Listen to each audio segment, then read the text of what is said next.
Representative Madeline Dean doesn't raise her voice when she speaks. She doesn't have to. All it takes is one question, delivered with calm precision, to freeze an entire hearing room. As you continue to investigate the president's perceived enemies, when should I, a former impeachment manager, expect the FBI at my door? That line alone could stop anyone in their tracks. But what followed didn't just expose tension. It revealed something far more unsettling about how power is being used, who it targets, and who's willing to look the other way. And the moment Patel snapped back, the entire facade cracked. Dean wasn't guessing. It should concern all of us. And yet, since taking office, President Trump has been on a revenge tour. He has targeted individuals, universities, law firms, with executive orders to cut them out or to make them come under his will. He has used ICE to disappear U.S. citizens without due process, and he's fully ignored a unanimous Supreme Court order, and then over the weekend wasn't sure if he was obligated to uphold the Constitution of the United States. In your book, your recent book, Government Gangsters, you include an appendix with a list of names that people have referred to as an enemies list. Now, I know you will claim it's just an appendix, not an enemies list. So let's focus on how the president sees it, on what the president calls it. And you proudly display his quote on the front cover of your book. The president calls this a brilliant roadmap, a blueprint. And I have not even raised your storied children's book, The Plot Against the King. It concerns me how many people from this blueprint have been targeted with executive orders and FBI investigations. The FBI cannot be weaponized, and under your leadership, it has been nothing but a weapon alongside the president to go after the president's perceived opponents, to stifle dissent and free speech. A few weeks ago, as we saw through a social media post that you quickly deleted, the FBI arrested a judge in Wisconsin for correctly asking ICE officials if they had a judicial warrant instead of an administrative warrant, which they did not have. Despite this judge following the law, on the morning of April the 25th, the FBI arrested the judge in an escalation of the weaponization of the FBI under your leadership. Let me be clear. A functioning democracy does not lock up judges. I am gravely concerned about the utter lack of independence of the FBI and its weaponization under your leadership. I am concerned that the president is using this book, your book, as a blueprint, as he has said. It's a blueprint for revenge. And I am concerned that your eagerness, a childlike giddiness to carry out the president's revenge tour, you've shown yourself to be unserious in your statements before you were sworn in and some after. You've shown yourself unfit to lead this important agency. I was an impeachment manager for President Trump's second impeachment. It was a sad, solemn duty. And so I wanted to ask you about that. Mr. Patel, as you and the president continue to weaponize and investigate his perceived enemies, as you follow this blueprint, when can I, a former impeachment manager, expect the FBI at my door? Ma'am, you want to know who was targeted by a weaponized FBI? Me. You want to know how and why? Well, you want to know what I'm doing to fix it? That. Let me move on. Well, you should read the book because there's no enemies So- list on that book. So There are you- people that violated their constitutional obligations and their duties to the American people. That's good. You And they gave were them due rightly process. called out. I'm And changing you should topics. give that book to every one of your constituents so they can read about it. I won't be doing that. That's their loss. During your Senate confirmation hearings, you repeatedly denied having any involvement as a private citizen in the firing of FBI officials who engaged in the prosecution against January 6 insurrectionists, the violent rioters who beat and killed Capitol police officers, and whom you referred to as political prisoners. Since then, multiple whistleblowers have come forward, and we know that you likely committed perjury. At the same hearing, you claimed you were not familiar with Stu Peters, an anti-Semitic Holocaust denier, despite the fact that you appeared on Mr. Peters' podcast 8 separate times. 8 times, and you claimed not to recall. Mr. Patel, my second question is, should we worry more about your memory or your veracity? We should worry more about your lack of candor. You're accusing me of committing perjury. Veracity. Tell the American You didn't people how know- I broke the law and committed a felony. You Have did, the but- audacity to actually No, put the all facts right, then forward the answer is instead of both. lying for political banter so you can have a 20-second answer donation hit. The answer is both. I believe that the The men and answer is women of you're the, failing, excuse not I me. reclaim my time. Go ahead.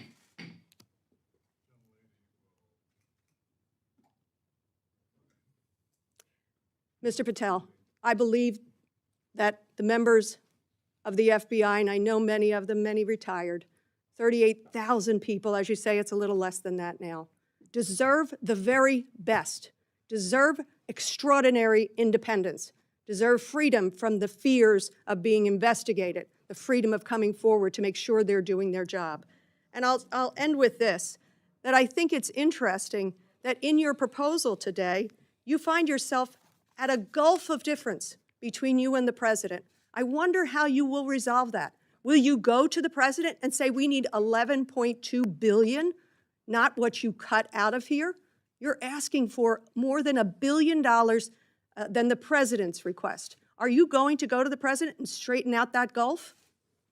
I'll do what I've always done and represent the American people, defend this country, and make sure the Constitution is always upheld and the FBI is never weaponized. Maybe you should do the same. So you agree with the president when he says he doesn't know if he should uphold his constitutional duty? If you want to just keep putting words in my mouth, the TV cameras are outside. I thank you. I yield back. Again, this is an unserious moment, sadly, for the FBI. I yield back. More so for you. Mr. Strong. She wasn't speculating wildly. She was tracing a pattern, one that millions of Americans have been quietly worrying about, but rarely see spelled out so clearly. A pattern where law enforcement starts acting less like an independent institution and more like an extension of political will. She laid out the groundwork, piece by piece, like she'd been preparing for years. And Patel, instead of reassuring the public or defending the Bureau's integrity, reacted like someone who knew exactly where her question was going, because Representative Dean wasn't asking a hypothetical. She was shining a light on a reality that already has names, dates, and victims. People who crossed the wrong powerful figure and suddenly found the full weight of the federal government pointed at them. And when she finally turned toward Patel, she wasn't confronting a bureaucrat. She was confronting the man holding the one job that is supposed to remain untouched by political vengeance. But before we go deeper into Patel's reaction, we have to rewind to the moment Dean opened the door to something far bigger. A chilling phrase tucked away in the administration's own budget. A phrase so casual it almost slips past you. Undoing the weaponization of the FBI. Not strengthening the FBI. Not protecting its independence. Undoing the weaponization. As if the problem wasn't political interference, but the resistance to it. As if independence itself were the flaw. Dean, that line wasn't a budget note. It was a confession that it signaled a government ready to reshape the FBI, not to make it stronger or fairer, but to align it with the political needs of the president. And Dean came prepared with receipts. ICE detaining U.S. citizens without due process, executive orders used against universities and private citizens, and a president openly unsure whether he even needed to follow the Constitution he swore to defend. This wasn't political spin. This was the environment Patel chose to work in, a landscape charged with retribution and loyalty tests, where criticism is treated like betrayal. And that's why Dean brought up Patel's book that we have to pause here, because this part matters. Patel insists the appendix in his book isn't an enemies list. He repeats it. He insists people misunderstand it. But the truth is, what he calls it doesn't matter. What the president calls it does. And the president called the book a blueprint. Not a memoir. Not a reflection. A blueprint. Names listed. Roles described. Individuals identified. Then, slowly, methodically, those same individuals began appearing in investigations, public attacks, and administrative targeting. Dean didn't need to claim Patel orchestrated everything. She only had to highlight what happened next. When a president views a list as a map for payback and a director oversees the agency empowered to follow that map, the danger becomes impossible to ignore. Which brings us to one of the most disturbing examples Dean raised, a story that still shocks legal experts across the country. A judge in Wisconsin, simply doing her job, asked ICE officials for a judicial warrant. She followed the Constitution. She did what every judge is trained to do. And for that, the FBI arrested her. Let that sink in. A judge. Arrested, not for breaking the law, but for insisting the government follow it to in a stable democracy. That doesn't happen. And when Dean pressed Patel for clarity, he didn't defend the judge. He didn't acknowledge the danger.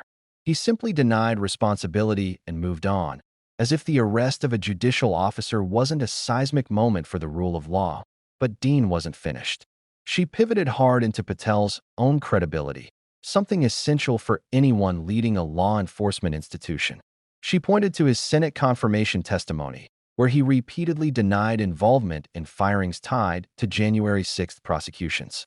He denied knowing extremist figures he appeared on shows with 8 separate times. He denied connections that whistleblowers have already contradicted. Dean wasn't asking for gossip.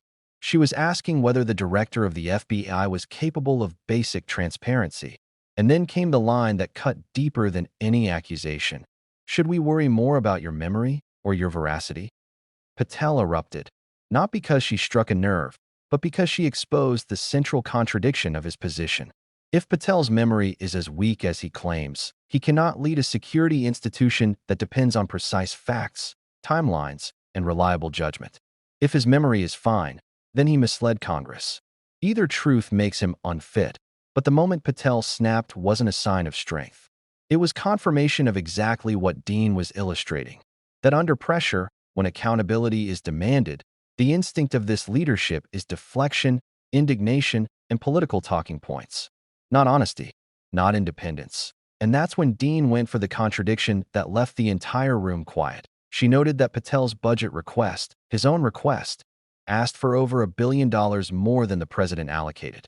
A stunning break from the leader he publicly supports, the same leader whose agenda shapes Patel's policies. So she asked the simple question Patel could not answer. Will you go to the president and tell him he's wrong? He didn't answer. He gave slogans. Dean didn't need to press further. She'd already exposed the truth. Patel wasn't there to defend the FBI. He wasn't there to defend its independence. He was there to defend an image, a political narrative, and his own position within it. And in the quiet moments after he spoke, Dean delivered the line that crystallized everything. You're failing, not me. Because this wasn't about her. It wasn't about him. It was about what happens when the head of the nation's top law enforcement agency is more loyal to political power than to the Constitution. When a blueprint for revenge is treated as a roadmap for governing. When judges are arrested for doing their jobs. When whistleblowers contradict the official story. When truth depends on convenience, not evidence. Dean wasn't warning Patel. She was warning the country. She was telling viewers, this is how institutions fall, not in a dramatic collapse, but in little shifts, little evasions, little compromises, until suddenly the people with the most power answer only to themselves. And she was reminding everyone watching that the FBI's 38,000 employees, men and women who actually do the work, deserve leadership that protects them, not leadership that weaponizes them or uses them as political leverage. Patel tried to end the hearing with a rehearsed line about defending the Constitution. Dean didn't even engage. Not because she didn't have an argument left, but because she had already made the only argument that mattered. When institutions meant to protect the people become tools for political retaliation, the real question isn't who they're targeting today. It's who they might target tomorrow. If you found this breakdown eye-opening, make sure you like the video, subscribe, and turn on notifications so you don't miss the next deep dive into the moments shaping our democracy. Your support keeps this channel growing, and there's much more coming.